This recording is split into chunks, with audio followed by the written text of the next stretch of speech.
शिव पुराण के महात्म्य के दूसरे अध्याय में सूत जी श्री शौनक जी से कहते हैं कि जो मनुष्य पापी, दुराचारी, खल तथा काम क्रोध में निरंतर डूबे रहने वाले हैं, वे भी शिव पुराण के श्रवण पठन से अवश्य ही शुद्ध हो जाते हैं।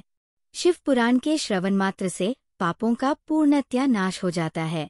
इसके बाद वे शिव पुराण की कथा का आरंभ करते हुए कहते हैं कि पहले की बात है, कहीं किरातों के नगर में एक ब्राह्मण रहता था, जो ज्ञान में अत्यंत दुर्बल, दरिद्र, रस बेचने वाला तथा वैदिक धर्म से विमुख था। वो स्नान, संध्या आदि कर्मों से भ्रष्ट हो गया था और वैश्य वृत्ति में तत्पर रहता था। उसका नाम था देवराज। वह अपने ऊपर विश्वास करने वाले लोगों को ठगा करता था।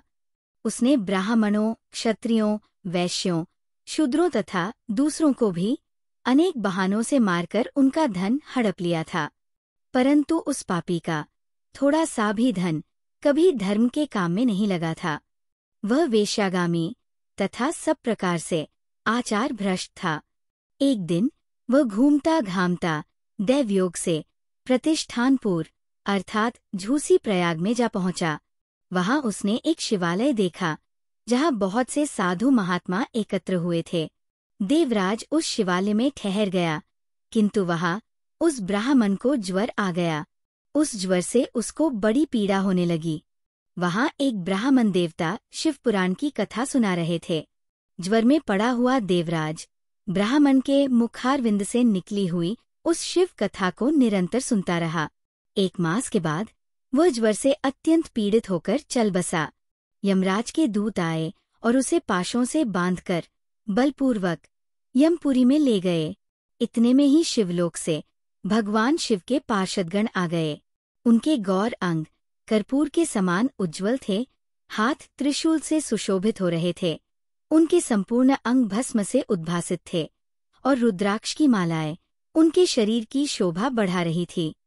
वे सब के सब क्रोधपूर्वक यमपुरी में गए और यमराज के दूतों को मार पीट कर बारंबार धमकाकर उन्होंने देवराज को उनके चंगुल से छुड़ा लिया और अत्यंत अद्भुत विमान पर बिठाकर जब वे शिवदूत कैलाश जाने को उद्यत हुए, उस समय यमपुरी में बड़ा भारी कोलाहल मच गया।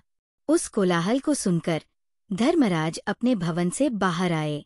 साक्षात दूसरे रुद्रों के समान प्रतीत होने वाले उन चारों दूतों को देखकर धर्मज्ञ धर्मराज ने उनका विधि पूर्वक पूजन किया और ज्ञान दृष्टि से देखकर सारा वृत्तांत जान लिया।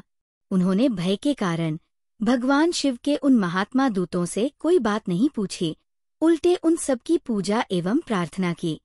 तत्पश्चात वे शिवदूत कैलाश को चले गए और वहां पहुंचकर उन्होंने उस ब्राह्मण को दया सागर भगवान शिव के हाथों में दे दिया। इस प्रकार शिव पुराण के महात्म्य का दूसरा अध्याय समाप्त हुआ। अगली बार मैं आपको शिव पुराण के महात्म्य का तीसरा अध्याय सुनाऊंगी। अब आज्ञा दीजिए। ओम नमः शिवाय।